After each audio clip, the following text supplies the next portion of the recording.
대만을 놓고 긴장이 고조되고 있고요. 또 중국과 러시아가 각각 미국과 각을 세우고 있는 상황에서 지난 9일부터 13일까지 중국의 닝샤 회족 자치구의 칭퉁샤에서 이 합동 전술훈련 기지가 있거든요. 이 칭퉁샤에. 거기서 이 중국과 러시아군 1만여 명이 참여한 가운데 이 합동 군사훈련, 서부연합 2021 연습을 실시했습니다.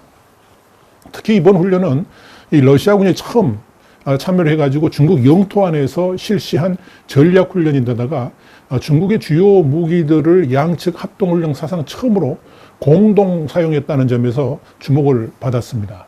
그래서 이 중국과 러시아의 이 합동 군사훈련에 대해서 양국의 군사 공조 수위를 한 단계 높였다. 이런 평가가 양쪽에서 나란히 나왔습니다. 한린 중국 군사위원회 연합참모부 전력전투훈련국 국장은 이번 훈련에 대해서 이렇게 평가를 했습니다. 새로운 개념과 전법, 특히 화력 집중 공격, 후방 요충지 병력 투하, 장갑차 200대, 그리고 전폭기의 드론을 이용한 무인기 벌떼 공격 등도 시행했다. 이렇게 밝혔습니다. 이번 훈련과 관련해 가지고 중국 인민해방군 기관지인 해방군보도 12일 이전의 합동훈련은 중러 쌍방이 대부분 동일 작전 계획 하에 각자 독립적으로 부대를 편성해서 행동하는 모습이 많았지만 이번 훈련은 중러 양국군을 혼합 편성해 가지고 기획했다 그러면서 이번 훈련에 큰 의미를 부여했습니다. 해방군보는 특히 이 합동지휘본부를 꾸린 양측이 양국 언어로 만들어진 지휘정보 시스템을 공동으로 사용한 것이 의미가 있었다라고 평가를 했습니다.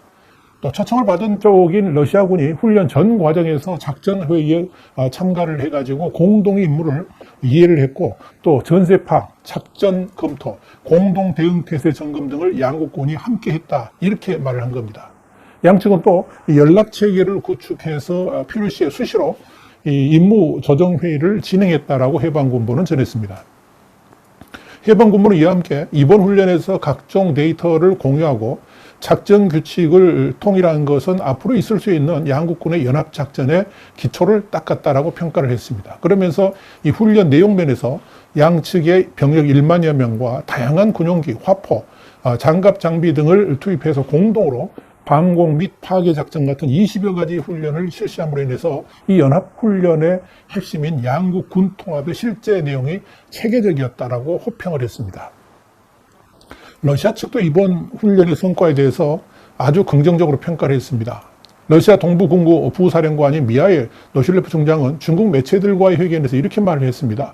중국과 러시아가 화상회의 시스템과 중러 전용의 합동 지휘정보 시스템을 적극 활용해서 상호 협력하고 프로세스를 최적화했다 그러면서 훈련을 통해서 중국군과 러시아군은 합동작전에서 새로운 경지에 이르렀다라고 평가했다. 이렇게 13일 중국 국방부 홈페이지를 통해서 공개를 했습니다. 자, 그렇다면 이번 이 중국과 러시아의 합동 군사훈련의 목적은 뭘까요? 월스트리트 저널은 중국과 러시아 이번 훈련이 영내 안보와 안정, 대테러 활동에 초점을 맞춘 것이다. 이렇게 정리를 했습니다. 중국과 러시아가 군사훈련을 계획한 건 현재 급변하는 아프간 사태 이전이었겠지만 양국이 공통된 안보 우려 속에 단결의 신호를 보내고 있는 것으로 보인다. 이렇게 분석을 한 겁니다. 특히 이 미 국방부 고위 관료 출신인 탐슨 싱가포르 국립대 류카니오 스쿨 방문연구원 월스트리트와의 인터뷰에서 이번 중러 훈련의 배경에는 정확하게 지역 안보라는 이해가 있다라고 지적을 했습니다. 톰슨은 이어서 이 아프간과 또 중앙아시아 안보 관련 중국의 최우선 순위는 중국 내 무슬림 소수 민족인 신장 유구르족 무장단체, 이름하여 이제 동투르키스탄 이슬람 운동, 이걸 ETIM이라고 그러죠. 이 ETIM의 확장을 막는 것이라 그러면서 이 탈레반과 ETIM 사이엔 역사적인 연관성이 있기 때문에 이번 훈련을 준비했다라고 말을 했습니다. 톰슨은 또한 이 중국과 러시아가 같은 목적을 위해 협력하겠다는 것이 이번 같은 지상훈련 개최를 바라보는 완벽한 해석이다. 이렇게 강조를 했습니다. 한편 러시아로서는 중국이 중앙아시아에서의 러시아 이익을 인식하고 중국의 영내 야망을 잠재적으로 제약하기 위해서 중국과 군사적으로 협력할 의지가 커졌다라고 외교안보 전문가들은 분석하고 있습니다. 러시아는 전통적으로 중앙아시아 안정을 보장하는 데 상당한 노력을 기울여 왔고 집중 관심 대상인데 중국 또한 탈레반 세력의 강화로 인해 가지고 영내 안정이 훼손되면 안 되기 때문에 이 러시아하고 손을 잡고 이 중앙아시아의 안정을 위한 군사훈련을 이번에 진행하게 된 것이다. 이런 뜻입니다. 중국은 최근에 이 아프간 무장 조직 탈리반 대표단을 초청해가지고 회담을 가진 바 있었죠. 이 역시 이 탈리반 세력을 다독이면서 이 탈리반 세력으로 인해 가지고 영내 안정 구도가 깨지지 않기를 바라고 있다 하는 이야기입니다. 이번 중로 군사훈련 장소가 사막과 높은 고원 같은 이 중앙아시아하고 비슷한 기후, 지리 조건을 가진 닝샤라는 점도 이런 분석을 뒷받침해 줍니다. 리수인 중국 군사과학원 연구원도 닝샤가 가지고 있는 환경적 특성, 그리고 중국 내 무슬림 회족 자치구라는 점 때문에 이번 훈련지로 선택됐다라고 중국 관영 중앙TV의 CCTV에 말을 했습니다. 결국 이 중국과 러시아가 동맹은 아니지만 그에 준하는 수준의 군사훈련을 진행한 것은 우선적으로 아프가니스탄에서의 미군 철수 이후에 전략적 무주 공산이 되면 이 탈리반 세력의 확장으로 중국이나 러시아 모두가 이들로 인해서 피해를 입지 않도록 강력한 그런 필요성이 느껴졌기 때문에 이번에 합동 군사훈련을 했다고 보는 것입니다. 자, 그렇다면 이번 이 중로 합동 군사훈련이 미국을 향한 대응 의도는 없는 것일까요? 이번 중로 합동 군사훈련이 단지 아프가니스탄 사태로 인한 중앙아시아의 안정만을 바라고 진행된 것은 결코 아닐 겁니다. 여기에 대해서는 어찌 보면 중국과 러시아가 동상이몽을 하고 있을 수도 있습니다. 중국 입장에서는 이번 훈련 자체가 대중국 압박을 강화하는 미국에 우리 등 뒤에 러시아도 있다. 이걸 과시하고 싶은 의도가 분명히 있을 겁니다. 또한 이번 훈련에 대해서 과하다 싶을 정도의 의미를 부여한 것은 만약에 대만에서의 미중 간 충돌로 전쟁이 일어난다 그러면 러시아가 지원해 줄 수도 있다. 이런 의미를 미국에게 던지려고 하는 것으로 보여집니다. 그러나 분명한 것은 러시아가 미국과 충돌할 생각은 전혀 없다 하는 이야기입니다. 여기에 대해서 중국 주재 러시아 대사인 안드레이 데니소프가 분명하게 입장을 밝혔습니다. 이 데니소프 대사는 지난 6월에 중국 관영 글로벌 타임스가 중미 간의 무력 충돌이 발생할 경우에 러시아 입장은 뭔가 이렇게 질문한 데 대해서 뭐라고 답을 했냐면 러시아하고 미국 간의 무력 충돌 가능성이 없듯이 미국과 중국도 충돌하지 않을 것으로 확신한다. 그러면서 모호한 답을 내놨습니다. 그러면서 데니소프 대사는 이런 충돌은 모든 인류를 몰살시킬 것이고 그렇게 되면 편을 드는 게 의미가 없다라고 설명을 했습니다. 이 데니소프 대사의 발언은 교묘하게 중국이 듣고자 하는 말, 그러니까 미중 충돌 상황이 번지게 되면 중국 편에 서겠다. 이 답을 하지 않은 겁니다. 그 답을 피해 나간 겁니다. 이건 사실상 그럴 의지가 없다는 뜻입니다. 지난 6월 11일에는 이 블라디미르 푸틴 러시아 대통령이 미 MBC 방송하고 인터뷰를 했는데요. 여기서 이런 말을 했습니다. 중국 인민해방군이 대만에 대해서 행동을 취하면 러시아는 어떻게 할 것인가? 이렇게 물으니까 푸틴 대통령이 뭐라고 답을 했냐면 현실적으로 발생하지 않은 일에 대해서 답을 할 수 없다 그러면서 다행인 건 아직 군사 충돌이 생기지 않은 점이라 이렇게 답을 했습니다. 푸틴 대통령 역시 러시아가 중국 편이란 말을 결코 하지 않은 겁니다. 다시 말씀드려서 이 푸틴 대통령이나 데니소프 대사의 발언 모두 러시아가 중국과의 관계를 강화한다고 해서 미국과의 관계 약화를 의미하는 것은 아니다 하는 말로 정리를 할 수가 있습니다. 자, 그렇다면 중국은 러시아를 진짜 동맹에 준하는 국가로 생각하면서 이 미중 충돌이 생기면 자신들을 도와줄 것이라고 생각할까요? 여러분 어떻게 생각하십니까? 결론부터 말씀드리자면 아니다입니다. 지난 7월 10일 이 홍콩의 사우스 차이나 모닝 포스트는 파키스탄에서 잠비아까지 누가 중국의 진짜 친구인가 이런 제목의 분석 기사를 올렸습니다. 아주 흥미있게 제가 읽어봤는데요. 이 중국 전문가인 마리아 CEO가 쓴 이 글은 중국 외교의 속내를 그대로 드러내 보여주는 아주 의미 있는 보도라고 할 수 있을 겁니다. 사우스 차이나 모닝 포스트는 중국 외교 성명의 영문판에 중국과 아이언클레드, 이게 뭐냐면 쇠처럼 확실하고 믿을 수 있는 또 바위처럼 단단한 이런 뜻인데요. 이 아이언클레드로 표현되는 국가가 14개인데 중요한 것은 이들 14개 국가의 명단에 러시아와 북한이 없다라고 보도를 한 겁니다. 중국이 그야말로 철통같이 단단한 나라, 아이언클레드로 꼽은 곳들이 어디냐면 브라질, 이집트, 에티오피아, 케냐, 말리, 몰타, 나미비아, 파키스탄, 루마니아, 세르비아, 탄자니아, 예멘, 잠비아, 짐바브웨 이렇게 14개 나라입니다.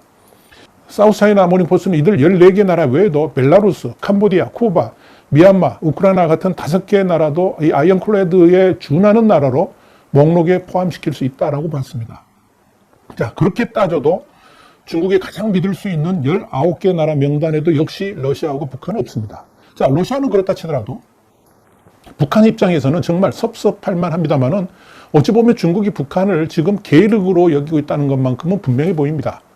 이와 관련해 가지고 왕예의 중국 인민대학교 교수는 이 아이언클레드 나라 사이에는 서로의 핵심 이익을 존중하고 배반이 없다라고 말을 했습니다.